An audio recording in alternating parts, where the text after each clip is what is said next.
आप सब इस महत्वपूर्ण प्रेस वार्ता में यहाँ सम्मिलित हुए। आप सब जानते हैं कि कल एनडीए की सरकार, मौजूदा प्रधानमंत्री नरेंद्र मोदी जी के नेतृत्व वाली सरकार में एक अत्यंत महत्वपूर्ण फैसला लिया गया है। और ये फैसला मुझे याद दिलाता है मेरे नेता, मेरे पिता आदरणीय रामविलास पासवान जी के विचारों को। 1960 के दशक में जब मेरे नेता राजनीति में आ रहे थे, उस वक्त लोहिया जी के विचारों पे चलने वाली पार्टी संयुक्त सोशलिस्ट पार्टी, और उसी पार्टी से पहली बार उन्होंने चुनाव लड़ा। 69 में पहली बार वो विधायक बने। और मुझे याद है वो कुछ पंक्तियों को कई बार दोहराते थे, और मुझे पूरा विश्वास है कि आप सबने भी उसको कई बार सुना होगा। पार्लियामेंट में भी उन्होंने कई बार उन पंक्तियों को दोहराया था। और वो उस पार्टी की सोच हुआ करती थी, लोहिया जी के विचारों की सोच हुआ करती थी कि संसोपा ने बांधी गांठ, पिछड़ा पावे 100 में 60।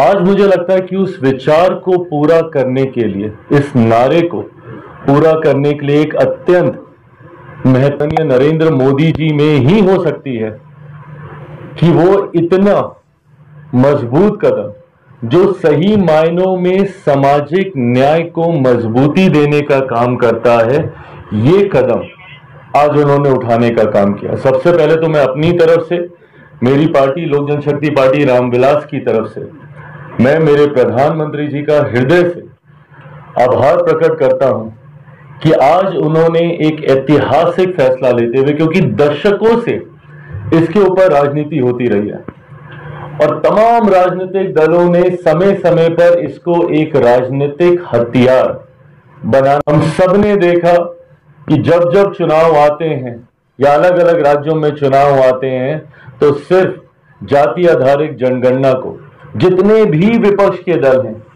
उन्होंने इसको मुद्दा बनाकर मजबूती से उठाने का काम किया। और विपक्ष में खास तौर पर ऐसी प्रमुख पार्टियां, कांग्रेस सबसे बड़ी पार्टी, राजद, सपा जैसी पार्टियां, ये वो पार्टियां हैं जिन्होंने हमेशा इसके लिए बोलने का तो काम किया, पर इसको चरितार्थ करने के लिए कतई कभी कोई प्रयास नहीं किया। आखिरी बार जातीय जनगणना हुई थी 1931 में, 1931 में। लगभग 100 साल आज होने को आए। 47 में देश आजाद हो गया। तो जिन लोगों को इस बात की चिंता है, आजादी के बाद अधिकांश समय तक केंद्र की सत्ता में कौन लोग थे?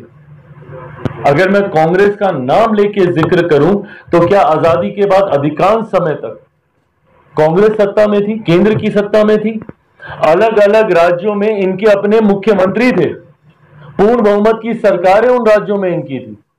अगर ये लोग चाहते, ईमानदारी से चाहते, तो इसको करवा देते, पर इन्होंने कभी इसको करवाने का काम नहीं किया।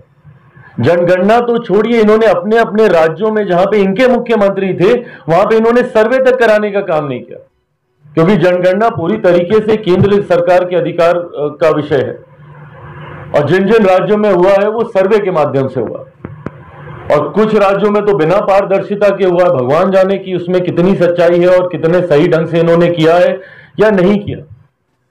पर अगर केंद्र में ये लोग चाहते लंबे समय तक, आज राहुल जी इस बात का श्रेय लेने की होड़ में लगे हुए हैं कि ये मेरे कहने पर, मेरे दबाव में मैंने कहा, तब केंद्र सरकार ने माना। अरे प्रभु, आप ही की सरकार थी केंद्र में लंबे समय तक।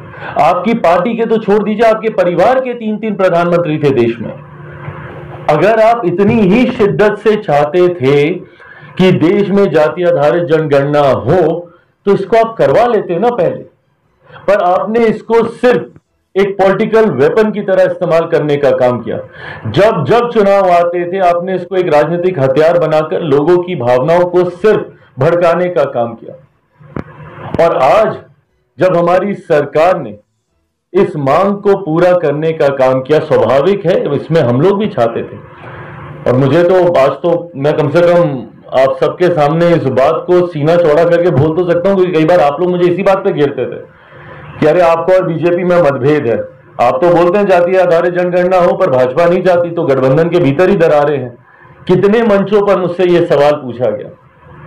पर मैं मानता हूं, और मेरे प्रधानमंत्री आदरणीय नरेंद्र मोदी जी उचित समय पर उचित फैसला लेने के लिए जाने जाते हैं। और जो लोग आज इसको बोलते हैं, sorry I am taking all your questions in advance only because मुझे पता है कि ये सारे सवाल आप लोगों की तरफ से आएंगे, क्योंकि विपक्ष पिछले लगभग 24 घंटे से कम ही हुए हैं अभी इस फैसले को आए हुए, और इतने भ्रम फैलाने का कार्य कर रहा है कि चुनाव के दृष्टिकोण से यह फैसला लिया गया है।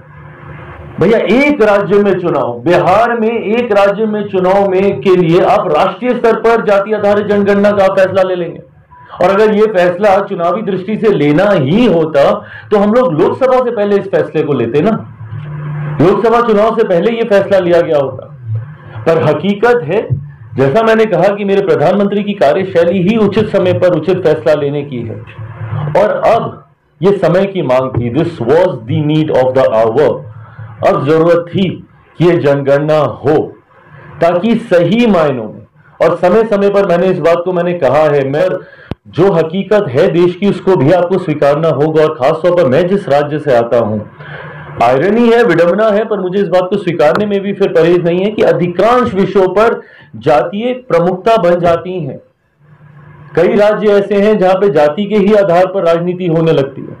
तो ऐसे में ये आंकड़े सरकार के पास जरूर होने चाहिए, केंद्र सरकार हो, राज्य सरकारें हो, कई ऐसी सरकारें हैं जो जातियों को मुख्य धारा के साथ जोड़ने की सोच के साथ कई योजनाओं का निर्माण करती है। राष्ट्रीय स्तर पर होता है, स्टेट के लेवल पे ये चीजें, ये पॉलिसीज बनाई जाती हैं।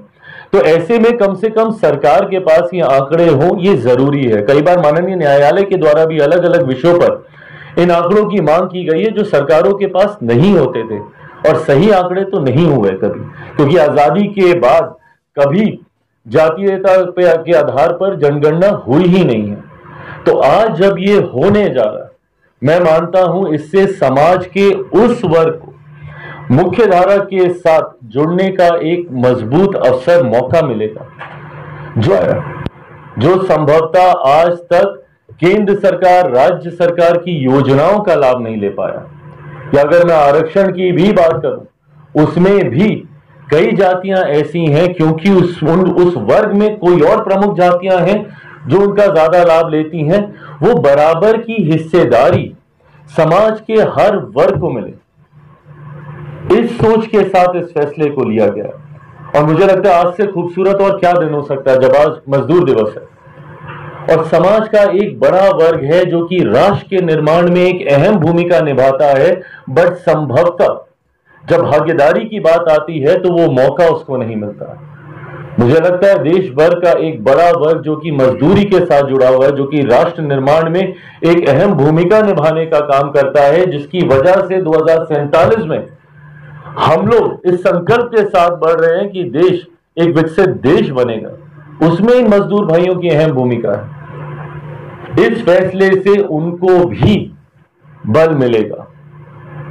और आज जब मैं यहां पर आया, आने से पहले डॉक्टर बाबा साहब भीमराव अम्बेडकर जी की प्रतिमा पर मैंने फूल अर्पण कर आज मुझे लगता है कहीं ना कहीं मेरे प्रधानमंत्री ने बाबा साहेब के भी उस सपने को पूरा करने का काम किया, जिसमें उन्होंने समाज के हर वर्ग को बराबरी की भागीदारी मिले, उसको उचित हिस्सेदारी मिले, वो मुख्य धारा के साथ जुड़ पाए, केंद्र सरकार, राज्य सरकार की हर योजना का हर व्यक्ति लाभ ले सके, आरक्षण का हर व्यक्ति लाभ ले सके।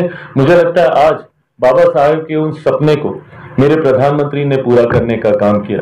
आज मैं पुनः अपनी पार्टी की तरफ से, लोक जनशक्ति पार्टी रामविलास की तरफ से, मेरे बिहार की जनता, 14 करोड़ जनता की तरफ से और समस्त देशवासियों की तरफ से मैं मेरे प्रधानमंत्री जी का धन्यवाद करता हूं। और जितने लोग ये श्रेय लेने की होड़ में लगे हुए हैं, राजद सपा जैसी पार्टियां, अरे भैया अगर बिहार में राजद आज लालू जी कि हम चाहते थे, प्रभु आप स्वयं मुख्यमंत्री थे मेरे राज्य के, आप चाहते थे तो करवा लेते ना।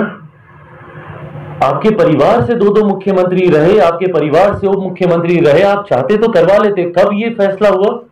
जब मुख्यमंत्री नीतीश कुमार जी थे, उस वक्त बिहार में ये सर्वे करवाया गया।